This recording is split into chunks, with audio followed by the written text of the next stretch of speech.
हार्दिक बधाई और शुभकामनाओं के साथ मैं सबको नगर जिला वासियों को हार्दिक अभिनंदन बंदन है। और देश आज प्रगति की ओर है। कोरोना जैसी महामारी भी और हमारे देश के प्रधानमंत्री जी ने और मोदी जी योगी जी ने मिलकर के समाप्त की है। और मैं एक स्वच्छता के अभियान के तहत एक संदेश भी मेरा है कि स्वच्छता एक हमारे जीवन में संकल्प हो, और निश्चित रूप से स्वच्छता अगर होगा तो निरोगी भी होंगे। इसी संदेश के साथ मैं पुनः जनपद वासियों का हृदय से अभिनंदन करता हूँ, इसकी हार्दिक बधाई। समस्त जनपद वासियों को गणतंत्र दिवस एवं 26 जनवरी की हार्दिक शुभकामनाएं एवं बधाई। जनवरी के गणतंत्र दिवस के अवसर पर समस्त जनपद वासियों को मेरी ओर से हार्दिक शुभकामनाएं एवं हार्दिक बधाई। 26 जनवरी सौहार्दपूर्वक प्रेमपूर्वक सब लोग मिल कर के मनावें और क्या नाम से उसके लिए मेरी बहुत बहुत शुभकामनाएं। अभी टीवी न्यूज चैनल की तरफ से आप सभी देशवासियों, ग्रामवासियों, प्रशासनिक अधिकारियों को सिद्रा महक न्यूज एंकर की तरफ से 26 जनवरी की हार्दिक शुभकामनाएं एवं बधाई। समस्त जनपद वासियों को गणतंत्र दिवस की ढेर सारी शुभकामनाएं और प्यार। सहज भुज फूड प्रोडक्ट प्राइवेट लिमिटेड की पेशकश गोपी श्याम मसाले। यदि आप अपने खाने में स्वाद बढ़ाना चाहते हैं तो आप गोपी श्याम मसाले का उपयोग करें। हमारे यहाँ सब्जी मसाले हो या मीट मसाले, हल्दी हो या धनिया, गरम मसाले हो या चाट मसाले, सभी पिसे एवं खड़े उपलब्ध हैं। साथ ही आटा जैसी खाद्य सामग्री, सरसों का तेल एवं विभिन्न प्रकार के ड्राई फ्रूट्स उपलब्ध हैं। अब थोक विक्रेताओं को मसाले से लेकर विभिन्न प्रकार के ड्राई फ्रूट्स खरीदने के लिए शहर जाने की ज़रूरत नहीं।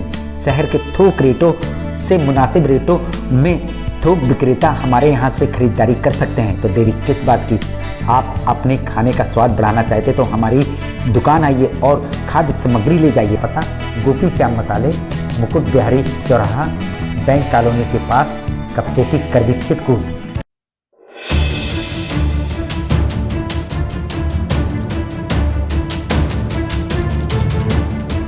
चित्रकूट के करवी कोतवाली के एक मोहल्ले में कक्षा 9 की नाबालिग छात्रा के साथ घर में अकेला पाकर पड़ोस के रहने वाले रानू नाम के लड़के ने किया बलात्कार।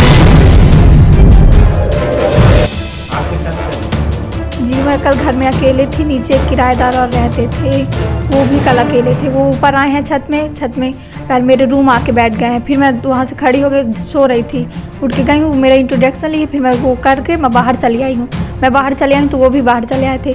फिर मैं गई हूँ नहाने, बाथरूम में नहाने जा रही थी तो ये जानबूझ के इन्हें पता था कि मैं नहा रही हूँ, तभी ये मुझसे साबुन मांग रहे थे, बोले थे दरवाज़ा खोलो। तब मैंने दरवाज़ा नहीं खोला। फिर इसके बाद ये मैं साबुन नीचे से दे दी हूँ। फिर ये बोल रहे थे, मैं पीछे मुड़ के देखी तो ये वीडियो बना रहे थे फ़ोन लिए। फिर मैं बोली ये क्या कर रहे हैं, तो बोली दरवाज़ा खोलो, तब भी मैं नहीं खोली। फिर मैं आधे घंटे तक दरवाज़ा नहीं खोली, मुझे लगा अब चले गए होंगे ये। फिर मैं गई हूँ अपने रूम तक, उधर से ये मैं गेट बंद करने जा रही थी तो ये भाग के आए, ये मेरा हाथ पकड़ लिए, फिर गेट बंद कर लिया अंदर का। फिर उन्होंने मेरे साथ बदतमीजी की, मुझे गत्ते में पटक दिया। तो फिर उन्होंने कपड़े किए फाड़े, फिर इसके बाद इन्होंने मेरे साथ बदतमीजी की, बलात्कार किया। जब इस संदर्भ पर पीड़ित परिवार ने करवी कोतवाली में रिपोर्ट लिखवाने गए तो वहां की पुलिस ने उनको गाली गलौज देकर भगा दिया। जब मैं यहाँ आया तो कोतवाल साहब ने गाली गलौज किया और कहा जो है यहाँ से जाइए, अभी जो है मामला यहाँ जो है टीका टिप्पणी न करिए। गाली गलौज करके मुझे जो है कोतवाली से भगा दिया गया। और इस मामले में आरोपी की मां भी करवी कोतवाली पहुंच गई और लड़की के पिता के ऊपर छेड़खानी का आरोप लगा रही है। मामले को लेकर कोतवाली आना हुआ। ये आना इस तरह हुआ कि जिस दिन 26 तारीख को मेरे बच्चे नहीं थे, ये 2 दिन पहले आए थे, हम तो इनको समझते नहीं थे। तो ये मैं रात को अकेली थी, बच्चे मेरे निमंत्रण चले गए थे, पति मेरा बाहर रहता है बॉम्बे में, मैं अकेली थी।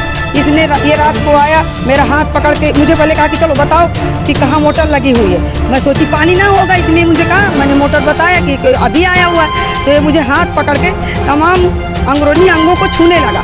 तो मैं ज़ोर से ज़ोर चिल्लाने लगी और मैंने कहा कि देखो इस तरह ना करो, नहीं मैं मकान मालिक से बता दूँगी। तो ये सुबह सब लोग मिलकर मेरे हाथ पैर जोड़े, मैं कहा चलो ठीक है कोई बात नहीं, लेकिन अभी आइंदा से ना होना चाहिए। फिर मैं 8:30 बजे का विद्यालय था, मैं स्वर्गीय आती हूँ, मैं चली गई, मेरा बच्चा अकेले था। और इसकी लड़की ने उससे मोबाइल मांगा। अभी उसमें मोबाइल में कॉल है कि कितने टाइम उसने कॉल किया। बच्चे ने दे दिया कॉल के लिए मोबाइल कि चलो कॉल कर लो अपने पिता के लिए, और फिर उसको मोबाइल नहीं दे रही थी और कह रही कि मोबाइल नहीं दोगे तो मुझे मोबाइल दे दो, यदि मोबाइल नहीं दोगे तो मैं छेड़खानी का और इस तरह का फिर आरोप लगा दूंगी। तो ये बलात्कार का जो आरोप लगा रहे हैं, हाँ ये झूठ है।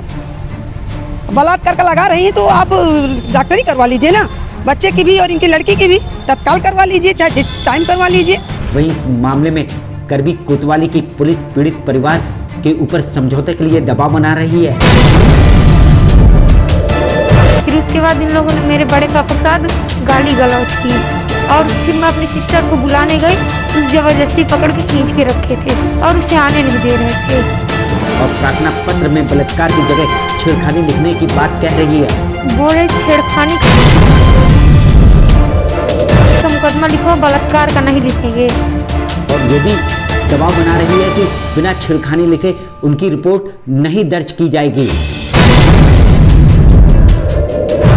हम लोग जब कोतवाली गए थे तब ये हम लोग की रिपोर्ट नहीं दर्ज कर रहे थे। वही सवाल ये उठता है कि इस तरह के मामले में जब पीड़िता बलात्कार का आरोप लगा रही है तो करबी कोतवाली पुलिस को रिपोर्ट लिखने में क्यों दिक्कतें आ रही हैं, ये सभी पहलू अपने आप में है सवालिया निशान। क्या नाम है जिन्होंने आपके साथ? इनका रानू नाम है और पिता का नाम इनके कुछ है।